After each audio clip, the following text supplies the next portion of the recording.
इसकी शुरुआत होती है एक चुलबुली और लाइवली लड़की चेन्यो से, जो अपने सपनों में खोई हुई है। सपनों में वो एक डेयरिंग समुद्री डाकू होती है जो खजाना ढूंढने के लिए समुद्र के सफ़र पर निकलती है। जैसे ही वो खजाना ढूंढ लेती है, एक फ्रॉग उसके सामने आता है और कहता है, अगर तुम्हें यह खजाना चाहिए तो मुझे एक किस करना पड़ेगा। चेन्यो थोड़ा सा हेजिटेट करती है, लेकिन तभी वहाँ पर खड़ी उसकी मॉम और उसका भाई उसे ज़बरदस्ती फ्रॉक को किस करने के लिए बोलते हैं। जैसे ही उनका किस होने ही वाला होता है, वो अचानक से उठ जाती है और अपनी मॉम की आवाज़ सुनती है। मॉम कहती है, चेन्यो, तुम्हारे टॉय में मुझे फिर से छुपाए हुए पैसे मिले हैं। अगर आज के बाद तुमने पैसे छुपाने की कोशिश भी की तो मैं तुम्हें नहीं छोड़ूंगी। चेन्यो थोड़ा सा एम्बेरस्ड होती है, लेकिन मॉम उसे थोड़ा चीयरअप करके कहती है, आज फिशिंग कंपटीशन हो रहा है और जो जीतेगा उसे 5000 यॉन मिलेंगे। यह सुनते ही चेन्यो का चेहरा थोड़ा सा चमक उठता है। वो एक्साइटेड से कहती है, 5000 यॉन, मैं तो ज़रूर जीतूंगी। फटाफट वो तैयार होकर के फिशिंग कंपटीशन के लिए निकल पड़ती है। रास्ते में ही वो एक शॉप पर रुकती है और अपनी दोस्त से कहती है, मुझे वो पियानो चाहिए जो तुमने बेच दिया। मैंने तुम्हें उसे रखने के लिए बोला था। आज मैं कंपटीशन जीत कर उसे खरीद लूँगी। फिर वो जल्दी से कंपटीशन के वेन्यू की तरफ बढ़ती है। वेन्यू पर पहुंचकर वो अपने फिशिंग स्किल दिखाते हुए जैसे ही कंपटीशन शुरू करती है, वो अपनी पूरी मेहनत लगा देती है और बिल्कुल जीतने ही वाली होती है। तभी उसके सामने समुंदर में एक आदमी दिखता है जो डूब रहा होता है। चेन्यो बिना किसी हेजिटेशन के उसे बचाने के लिए समुंदर में कूद पड़ती है। थोड़ी स्ट्रगल के बाद वो उसे समुंदर के किनारे ले आती है। जब उसे देखती है कि वो आदमी बेहोश है, तो चेन्यो उसे सीपीआर देती है और उसे होश में लाने की कोशिश कर रही होती है। जब वो आदमी होश में आता है, चेन्यो उसे गुस्से में बोलती है, तुम्हारी जान बचाने के लिए मैंने अपने कंपटीशन को छोड़ दिया। अब इसका बदला तो तुम्हें देना ही पड़ेगा। और मेरे पहले किस भी सीपीआर करते हुए ख़त्म हो गया, तो एक प्रॉपर किस तो बनता है। आदमी थोड़ा चौंक जाता है और कहता है, क्या?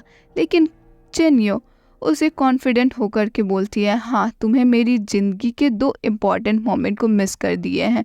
वो आदमी जो अब समझ नहीं पा रहा था कि चेन्यो ने उसकी जान बचाई है, थोड़ा सा हेजिटेट होकर के बोलता है, ठीक है, मैं तुम्हें सबके पैसे दे दूंगा। ये मेरा नंबर लो, तुम मुझे कांटेक्ट करो, मैं तुम्हारे पैसे तुम्हें वापस दे दूंगा। फिर वो आदमी अपनी मदद से चेन्यो को नए कपड़े देने के लिए कहती है और फिर एक नंबर भी दे देता है और बोलता है, तुम्हें इस नंबर पे कॉल करना, तुम्हारे पैसे मैं तुम्हें जब भी बोलोगी तुम्हें ला करके दे दूँगा। वो आदमी का मैनेजर उसे पिक करने के लिए आता है, लेकिन वो मैनेजर उसे पहचानने से इनकार कर देता है क्योंकि उसने पहली बार उसे ऐसे कपड़े में देखा था। अब पता चलता है कि वो आदमी कोई और नहीं बल्कि जुहाओ है, जो सेनवेल कंपनी का ओनर है। जुनहुआ अपनी कंपनी में बहुत पावरफुल और चार्मिस्टिक है। वो ऑफिस में जाकर अपने चीफ डायरेक्टर को निकाल देता है क्योंकि उसकी गलती कि एक रिपोर्ट ने उसके जान को खतरे में डाल दिया था। मीटिंग में जब जुहाओ अपनी प्रोजेक्ट जल्दी स्टार्ट करने की बात करता है, लेकिन कुछ लोग इस बात से खुश नहीं होते क्योंकि वो लोग नहीं चाहते कि ये प्रोजेक्ट कभी भी स्टार्ट हो।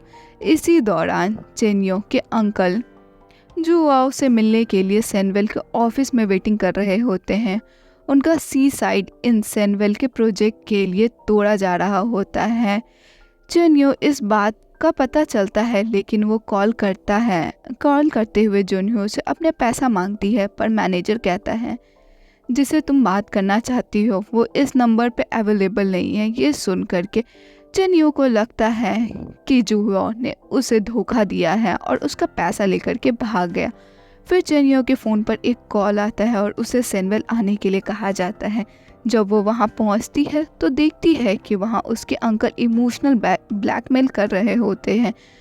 जुनहुआ उसे अपनी जान बचाने की धमकी दे रहे होते हैं ताकि उनका होटल तोड़ा ना जा सके। जुनहो को इससे काफ़ी काम और कंपोज्ड है, अपने तरीके से इस सिचुएशन को संभालता है और उन्हें रोकने के लिए पूरी कोशिश करता है। तभी चिन्यो भी वहाँ पर पहुँचती है और अपने अंकल को इस हालत में देख करके थोड़ी सी परेशान हो जाती और उन्हें वहाँ से घर चलने के लिए बोलती हैं। अब चिन्यो अपने अंकल को घर लेकर के आती है, जहाँ उसकी मॉम को देख करके लगता है कि वो बस अपने अंकल के साथ टाइम बिता रही है और अपने काम नहीं कर रही। चिन्यो मॉम थोड़ा गुस्सा होकर के बोलती है, लेकिन तभी चिन्यो अपनी मॉम को बताती है कि उसके अंकल का होटल बिकने वाला है और वो अपने पास पैसे भी नहीं रखे हैं। वो लोग इतने परेशान हैं कि सुसाइड करने तक का सोच रहे। ये सुनकर के चिन्यो की मॉम थोड़ा परेशान हो जाती है। अब चिन्यो भी अपना काम करने के लिए डिलीवरी देने के लिए निकल पड़ती है। शॉप पर पहुंचते ही वो एक आदमी को पियानो बजाते देखती है, जो उसके लिए थोड़ा इमोशनल मोमेंट बन जाता है, क्योंकि वो गाना उसकी मॉम का फेवरेट होता है।